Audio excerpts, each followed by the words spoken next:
Cabernet tends to be the sort of Errol Flynn of the grape varieties. The most expensive beer in history. People will turn around to me and say, oh, I'm just making gin while I wait for my whiskey to get ready. Because wine is an adventure. Conventional winemakers who just condemn all natural wine as faulty. The prestigious title of Sake Samurai. Looking at whiskey in more of an artful culinary way. They kind of look at it as a novelty more than anything. The guy from the rock bands is making wine. This is the Drinks Adventures podcast. I'm James Atkinson, and this is the show where I speak to some of the world's most exciting producers of beer, wine and spirits and uncover trends and issues in the drinks industry today.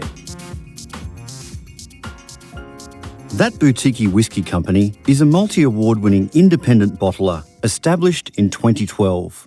The company bottles single malts, blends, grain whiskies, bourbons and more from right across the globe, distinctively packaged with eye-catching illustrations that are inspired in some way by the story behind the liquid. In this opening episode of Season 9 of the Drinks Adventures podcast, we introduce you to Boutique-y's head of whisky, Sam Simmons, and global brand ambassador, Dave Worthington. The occasion? Well, their first ever Australia series is launching globally on April 23, 2021. It features 8 whiskies sourced from across the country, starting with Victorian distilleries Starward and Bakery Hill, both of which you already know from this podcast, as well as Killara and Belgrove in Tasmania, Gate and Riverbourne in New South Wales, and Tin Shed and Fleurieu in South Australia. You can find everything else you need to know about the whiskies on the Drinks Adventures website, drinksadventures.com.au, and I'll link directly to the article in the show notes. This interview is the second half of a podcast exchange with Dave and Sam. I chatted with them a few weeks ago on their show, Uncorked Whiskey Sessions, which you should definitely check out and subscribe to. But today, it's me asking the questions. Like, how did Dave, an engineer who began his working life as a shipbuilder, find his way into whiskey? Okay, well, I'm a geek. You look back through my history and everything I've done has been full on geekiness, motorbikes. I didn't need to do what I did with motorbikes, but a whole load of motorbikes and know my way backwards through a motorbike. I always wanted a chop shop when I was young. I wanted to build motorbikes, custom motorbikes. That's what I wanted to do. And I went into engineering straight away, but went into shipbuilding because I grew up on the south coast at that time. And shipbuilding was huge in this late 70s, early 80s. And that's where I started. And then I went on to yacht building in the Far East. And my sales manager at the company introduced me to whiskey. And one bottle changed my life. And all of a sudden I thought, man, this is just like nectar. I need to know more about this. And then all of a sudden there was like, keep changing direction. Let's look at whiskey. And Sam, judging from your accent, you haven't always been in the UK. Wow. Astute observation, and you're also being cautious. But if you look to my LinkedIn, you won't make the Canada America mistake. I'm from Canada, from Toronto, and yes, I moved to the UK in 2002. And until then, whiskey wasn't really anything to me. Whiskey was something you would ask for a whiskey and ginger ale, maybe, and that would be Canadian whiskey mixed. A few times, I think when I played music, I had people after a gig say, "Oh, great gig, man, great show," or whatever, and here's a shot. And it would sometimes be bourbon, which you could recognize. Sometimes it'd be scotch because it was medicinal, it was peaty something. But either way, I wasn't nosing it. I wasn't taking my time with it, saying, what's the fermentation time? And how about the swan neck? What angle are those at? It was just alcohol, as Dave said. But then I became, in Edinburgh, in Scotland, I became enamored with the stories and the people, and I built a network of friends, and there was this whole whiskey community, which was awesome. Started a blog called Dr. Whiskey, I think in 2007, I started it. And it doesn't sound that long ago, but there weren't a lot of English language whiskey blogs. I mean, there was Malt Maniacs, and there was Serge Valentin, and there was the Scotch blog in the US, but there weren't tons. So because of that, I became very visible. I mean, I would do a review of something, and review is probably not the right word, but I would write about some whiskey with some diatribe attached to it. And if someone then would Google a distillery name, I'd come up. So it became very visible. And I think, William Grant was looking for an ambassador in the US. And my wife and I thought an opportunity to work in New York City and live in the States, that sounds cool. Let's do it. So I did that for a couple of years, and then I was invited back to the UK to be the global ambassador. So that was a 9-year, 9-month stint. So, Sam, I think the other day when we were chatting, you were telling me a bit about the origins of independent bottlers. And, you know, we have had on the podcast before Tim Duckett from Heartwood, and he told us a bit about independent bottling. Independent bottlers are those people that are not a distillery, but they purchase mature or maturing whiskey from distilleries and release it under their own label. The difference between my company and those companies is that we actually source the new make spirit from distilleries in Australia and New Zealand and put it into barrels we choose, and then we do the maturation. What are the origins of independent bottling in Scotland, and where does Boutique-y fit into that? Okay, yeah, I mean, I think Tim, looks at it the right way and sort of looks to Scotland as the inspiration of this. But it's important to remember that this idea of independent bottling kind of was happening in other countries in some way or another. And it's not dissimilar to supermarkets of the UK and then the world having own label brands. This concept of sort of inventing an own label salad dressing or whatever, Tesco's Finest or whatever it might be. That tradition existed in wine and tea and other imported exotic goods, and of course whiskey in green grocers across the UK, and that's really where independent bottling starts. It's where these grocers had a product. People would come in with their own flagons and have them filled up and great, and next time they'd come in to get more, it tasted totally different, and they were frustrated by that. So these independent bottlers started to either choosing to celebrate that, or they became the big blending houses of the industry that many names we still know today. So it's kind of a cool history, but it really starts modestly as just green grocers. And you look at things like Gordon MacPhail, that still is really a exotic food shop, a delicatessen that does independent bottlings. And then so to your point about Tim's approach with Australian distilleries and buying at new make, that is a cool thing. And that really is what the Indies did, or that's the tradition that developed, I suppose, in some of the independent bottles we still know of today, where they would get, I mentioned MacPhail's already, but there would be contracts between MacPhail's and, say, Strathisla or Macallan, and they'd say, yeah, we will take 1,000 litres from you a year, or whatever the figure is, at birth into our own wood and store it ourselves in Scotland to adhere to the rules, and we will agree to never bottle it until it's 3 years old, and blah, blah, blah. Well, as you know, anyone who bottled Macallan at new make is a pretty lucky person these days, and you probably still recognize their names. It's a global tradition, isn't it? I mean, it wasn't just happening, in the 1850s, or the 1800s in Scotland. It was happening in the States as well. These farmers would be selling their spirit to the grocer's store for provisions. There was, no cash involved. Spirit whiskey was currency. I think the first brand in the US was Old Forester back in the 1870s. And Old Forester was bottled by an independent bottler. It wasn't from the distillery. Old Forester started as a release in an independent bottler. So when Boutique-y started, there would have been a lot of other independent bottlers around in Scotland. It was still very much a common market practice at the time. I think when Boutique-y started, it was a little bit smaller. I think we launched our first 4 releases in September the 12th, 2012. 4 releases, a Macallan, an Ardbeg, so 2 of probably the most collectible single malts of Scotland, and 2 closed distilleries, so a Port Ellen and a Capadonic. That's how it all started. In the early 2000s, it was a bit bigger.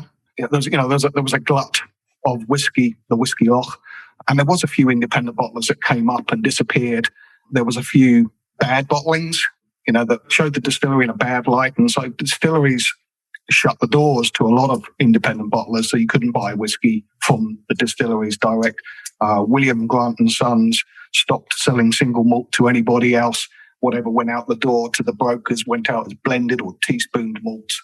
And so when Boutique-y Whisky came on the scene, it wasn't easy at all, to be honest. It was just really through the contacts, the network that we'd built up, or that the directors had built up as being in business for a little while, allowed us to get a hold of some of these casks. And when we started, it was really quite small. The batches were very, very small.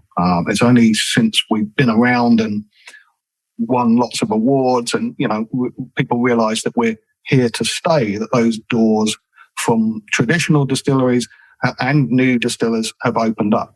Tell me about the packaging, the labels of Boutique-y. It's very unique in the world of Scotch whiskey. Who kind of conceived that, and who's the artist? Because I actually love the artwork. It's brilliant. Yeah, one artist has been on board right from the start. She's a friend of the business. She's a friend, a very good friend of the marketing director at the time. The story is that they actually met on a booze cruise on Loch Lomond. The company was looking for an artist. Emily Chappell is her name. She lives in Glasgow. She's a Mancunian. She's a freelance illustrator. And she's definitely in our heads now because for a long time, we send her a brief, and I look at some of these briefs that are sent her. Nowadays, the briefs are much, much stronger of what we're looking for. But we send her a brief, and she comes back within a very, very short period of time of a pencil sketch. So it's all hand-drawn, and she sends that back, and we make a few adjustments, and then it comes back in colour within. And she goes through colour phases. But she's in our head. The labels all tell stories. Sometimes are very loose. Sometimes they're in jokes. Sometimes they're sort of historical references. There's little cryptic clues in there. Certainly for some of the distilleries, we're not allowed to name. There are really easily findable clues. Sometimes there's lots of cryptic clues and red herrings thrown in to throw people off the track. And sometimes there's no clues in there at all and people just read into it. This part's really interesting. So how often is it that the distillery doesn't want to be known? I would have thought if they didn't want to be known, they wouldn't really want you to be putting hints on the label.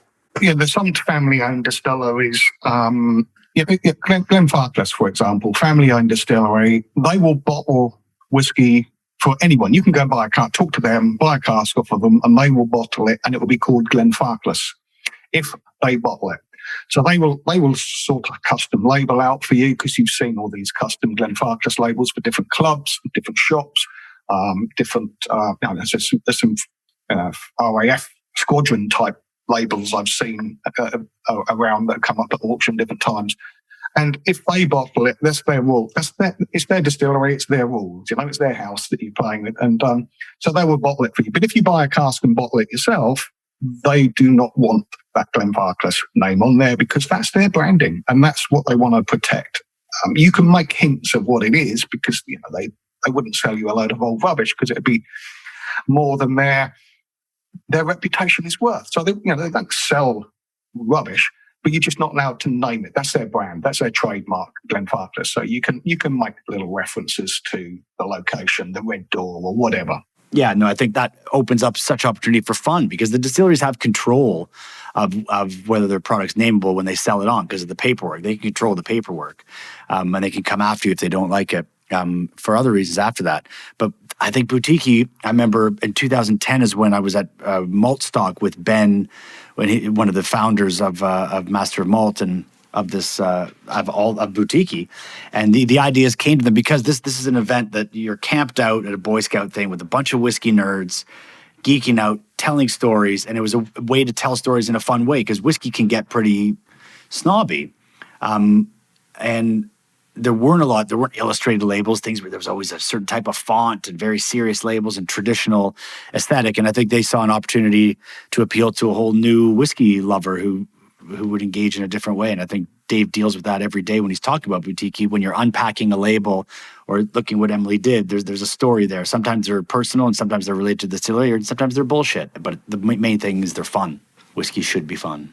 Do you think that whiskey generally is too traditional? Are the labels a bit too similar, a bit too one-dimensional? Well, we're lucky that right now we have a global palette to select from. We have a global world, a whole world of whiskey.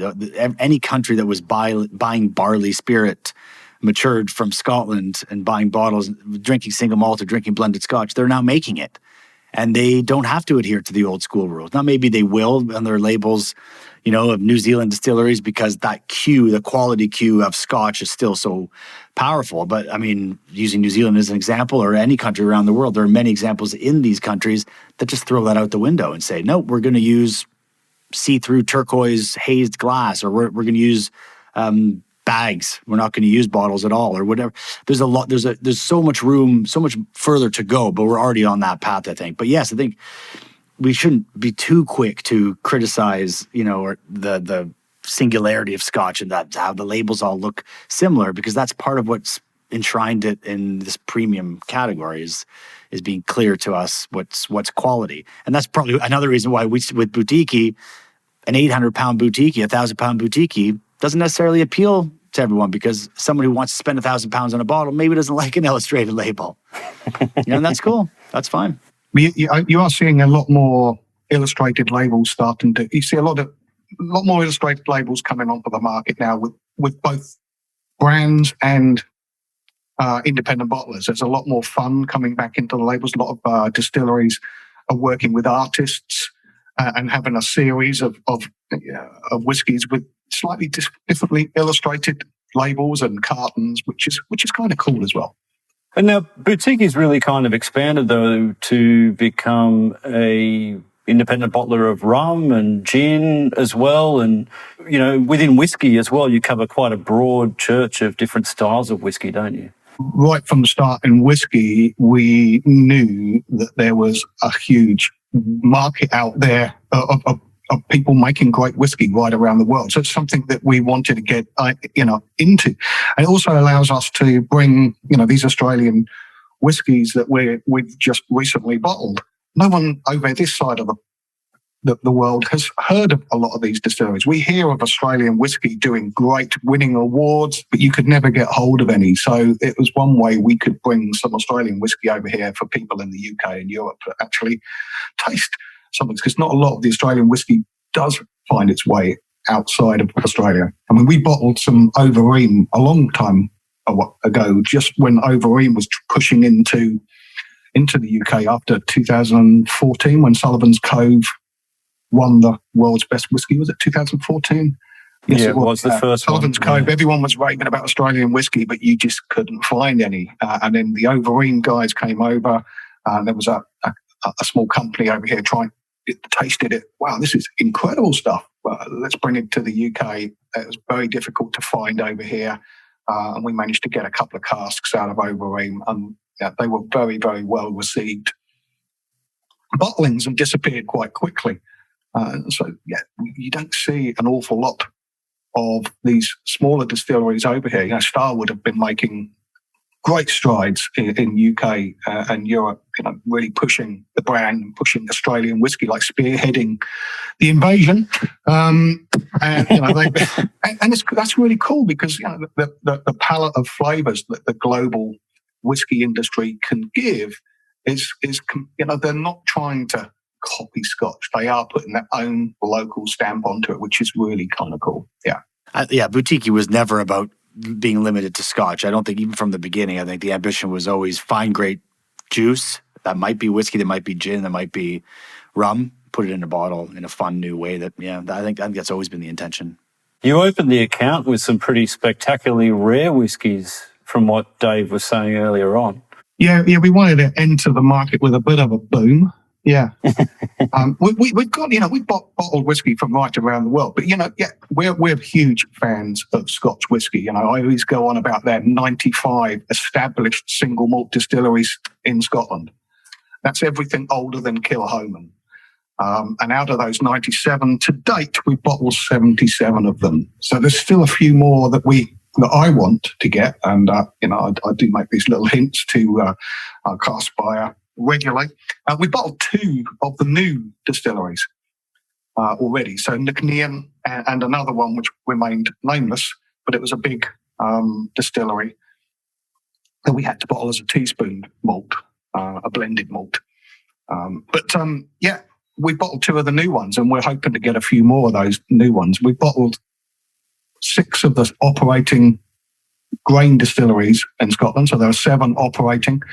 But what's really cool, as a geek like me, we bottled all 7 of the closed grain distilleries. So those distilleries were closed from 1983 up to 2010. I think Port Dundas closed, but we've covered all of those. Even those ones that had so little output north of Scotland. I mean, they were only around for 21, 22 years, the North of Scotland distillery. and the Gun Heath. I think they were just a little bit short of 20 years they were around for. So yeah, whiskies that are rare as rock and roll shit, really.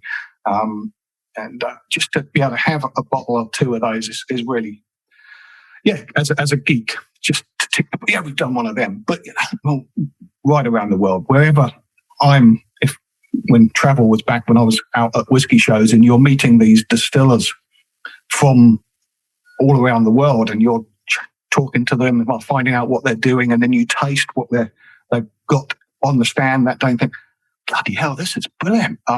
Would you be interested in working with us? I mean, that's 291 Distillery Rye from our last series. You know, that story of that rye, I met the distiller while judging at the World Whiskies Awards. We'd been judging all morning. We went to the pub afterwards for a Guinness with everyone. Then we ended up in Blackrock in London, drinking cocktails. He pulls out this hip flask and hands it to me, and I took a sip of it and thought, that's the best thing I've tasted all day. You know, I said, we need to talk. And within weeks, we'd had samples shipped back from Colorado, and then we worked out how we were going to bottle it and the label design, all of that. But yeah, just superb stuff. Whiskey from right around the world. I'm not sure if everyone believes that, though, Dave, and I think it's an important story, James, if we can just elaborate on it, because I think with our current relationships with distillers, new distillers in Scotland, distillers around the world, it's personal. It's not just business or commercial or contractual. It really is. There's a whiskey community, a global whiskey community, and we're able to secure casks because of it. It's really cool. I mean, yes, there's this old tradition of brokers in Scotland, and there's a secondary market of casks circulating, and there's investor-grade shit screwing everything up.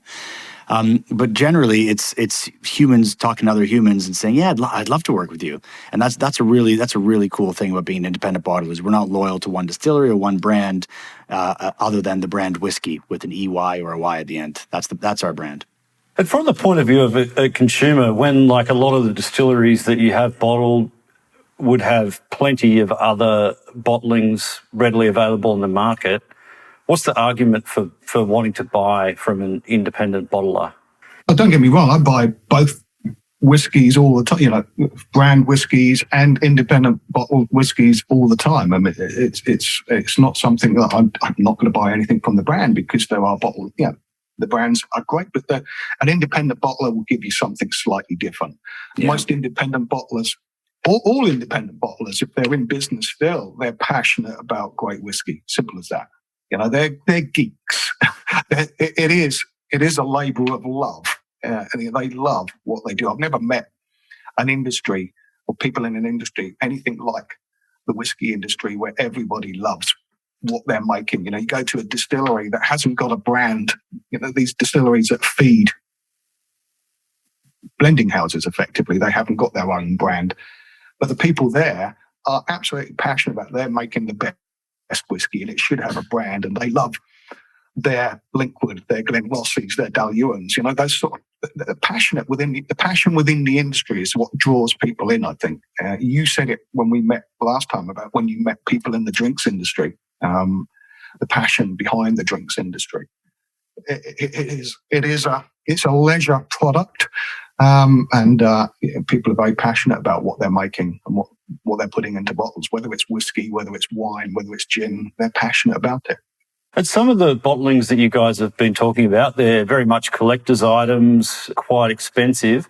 Is there an attempt to sort of strike a balance with Boutique-y of also having some more accessible offerings as well? I'm pretty sure, and I think it's safe to say from the beginning, any boutique that's been bottled has been intended to be opened and consumed. So nothing's been priced or packaged to be put in the shelf and stored for an investment for your great grandkids. Although we do that, of course, because it's, you know, we find a bottle we like, we all do that.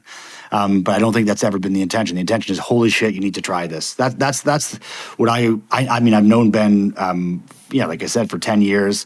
I've only been at the company for 3 years, but I know that's the attitude of a whiskey lover is, you got to try this.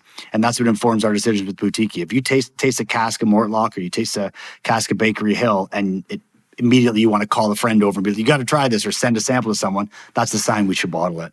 So the whiskey is a drink, primarily. So None of, I hope it's safe to say, Dave, because like I said, I've only been here for 3 years, but since I've been here, we've never packaged anything for any target except for getting it poured into a glass and consumed. Yeah, well, that was the original intention right from the start. It was about opening your bottles and drinking it, which was, some of these rarer, old Port Ellens, old Cappadonics. No, they're not cheap, Port Ellens especially, and certainly the older Macallans these days. I mean, they're not cheap, but we bottle it and package it, so it's not really collectible. It's in it's just in a 500ml bottle with a fancy label on it, and no box.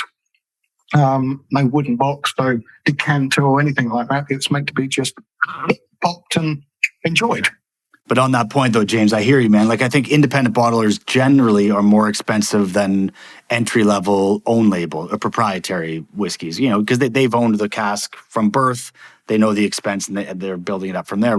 For us, sometimes we're coming into a cask of Port Ellen that's already exchanged hands 3 times. It's going to be expensive to us. So, of course, that expense is passed on when we try to sell it.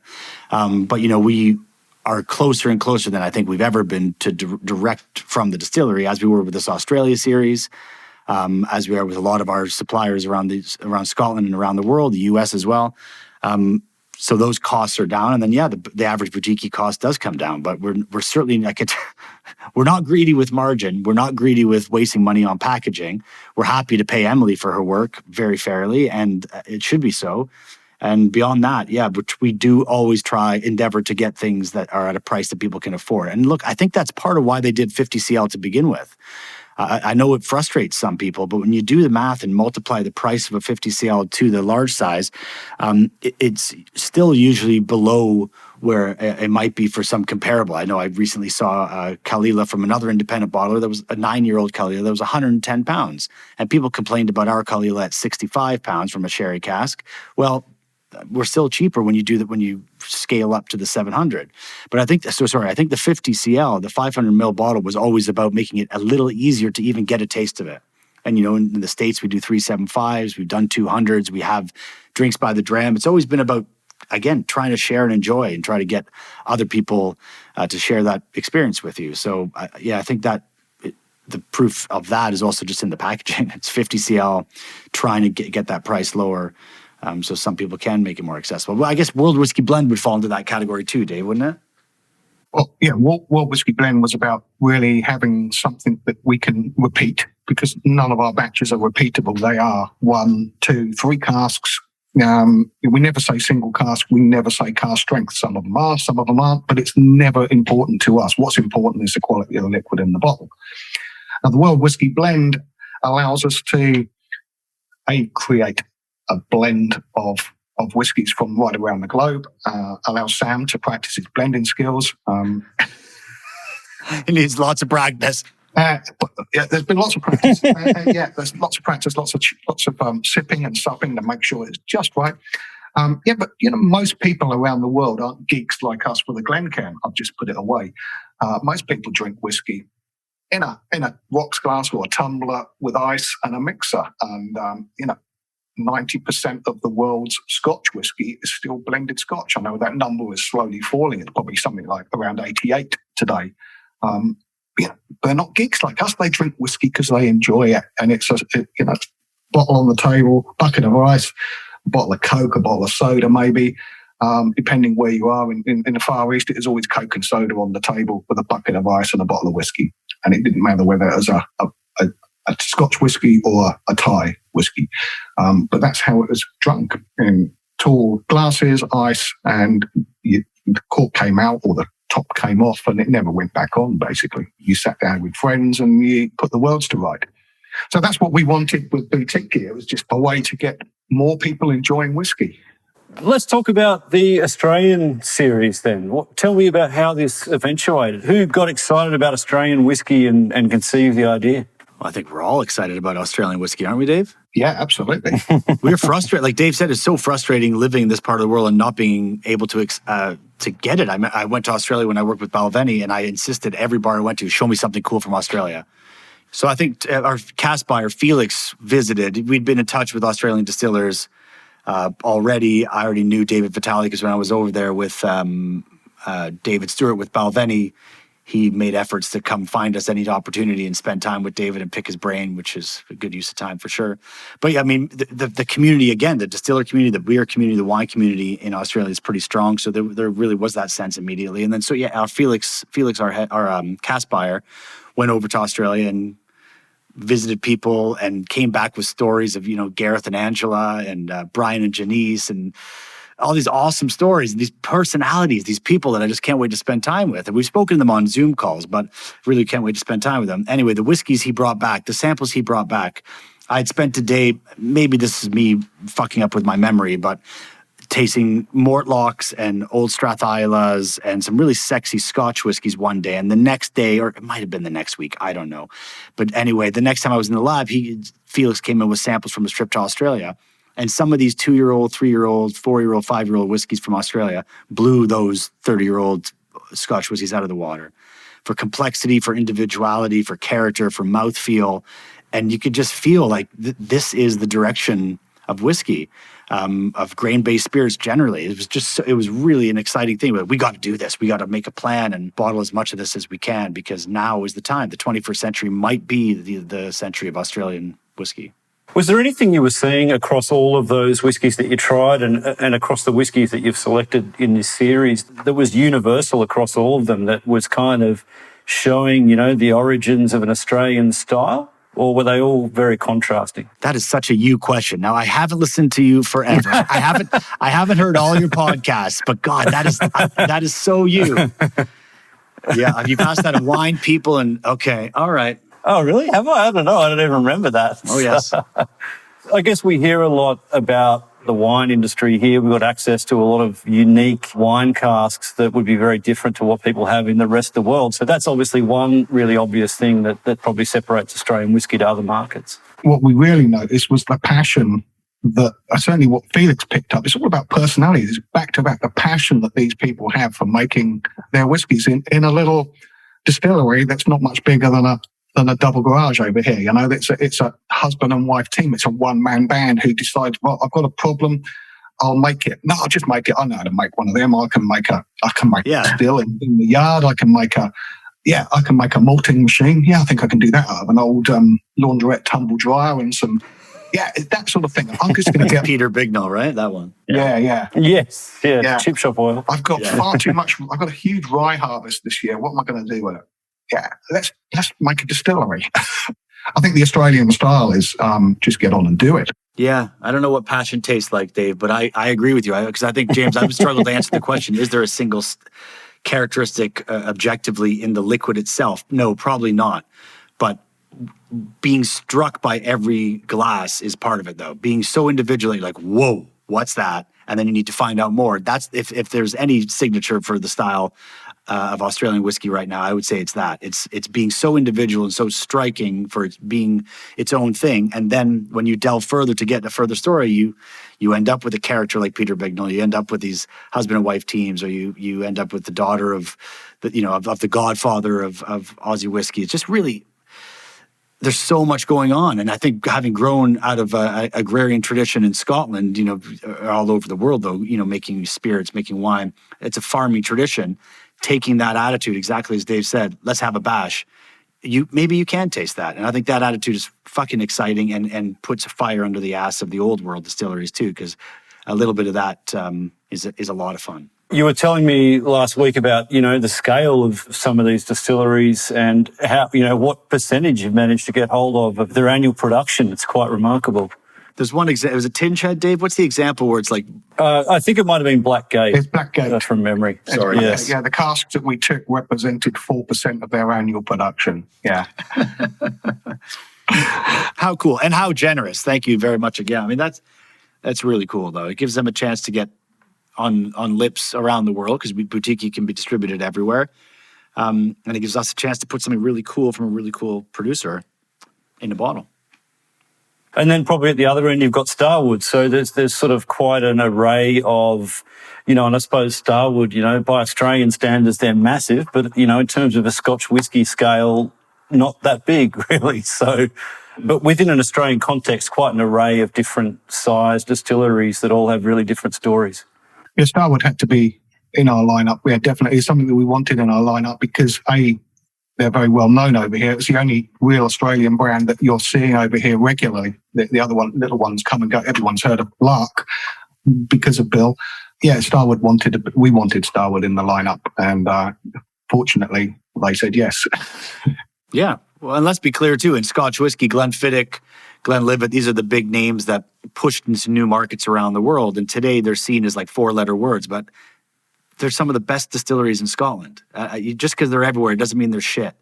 And I think Starward's done a great thing for pioneering a path for so many others to be able to follow. Maybe they'll never scale up, but I know Archie Rose is ready to scale up. I know there's many examples of great distilleries in Australia that because of Starward's ability to push forward and get that story out there and pique interest amongst nerds like us, but even wider, that's helping the wider industry the same way that first movers like Glenfiddich and Glenlivet did, the Pullman Railway across the US or wherever Glenlivet went, and then Glenfiddich as a single malt globally. Well, guys, tell us about, where we can find these whiskies and what's the damage? What are they going to set us back? Well, look, man, Australian whiskey is not cheap, right? Australian whiskey isn't cheap. Yes. But it's fair to say the craft whiskey around the world generally isn't cheap because the economies of scale aren't in place. If you're a husband and wife team and it's just part of your farming cycle in the year, you're not producing a lot. You're subject to seasons and to grain harvest and all these other things. The cost per liter to make it is way higher than North British or one of these a grain distillery in Scotland. So I think what's the spread of prices, Dave? It's like 60 to 150. I think the highest one is the Killara, which is about £170 a bottle over here. The press release came out. I think the cheapest one is around £50-60, which would be the Starward because it's on the economy of scale. And when you say global, which other markets are there that it's going into other than the UK and Australia? And, presumably you feel like there's genuine interest in Australian whiskey in those other countries. I think we have the problem that we can't supply the demand, which is a great boutique-y issue. But yeah, there's more people that wanted it who couldn't get it because, the small casks, or we just had one cask of this, one cask of that. But no, we sold into Poland, all over Europe, France, all over Europe. But real appetites, like they wanted more than we were able to give them because we wanted to be able to spread it out as much as possible. Australia, obviously, New Zealand, Asia, all across Asia. But again, because some of these outturns were quite small, it's like a few bottles here and there. So it's been great. It's been a really great response.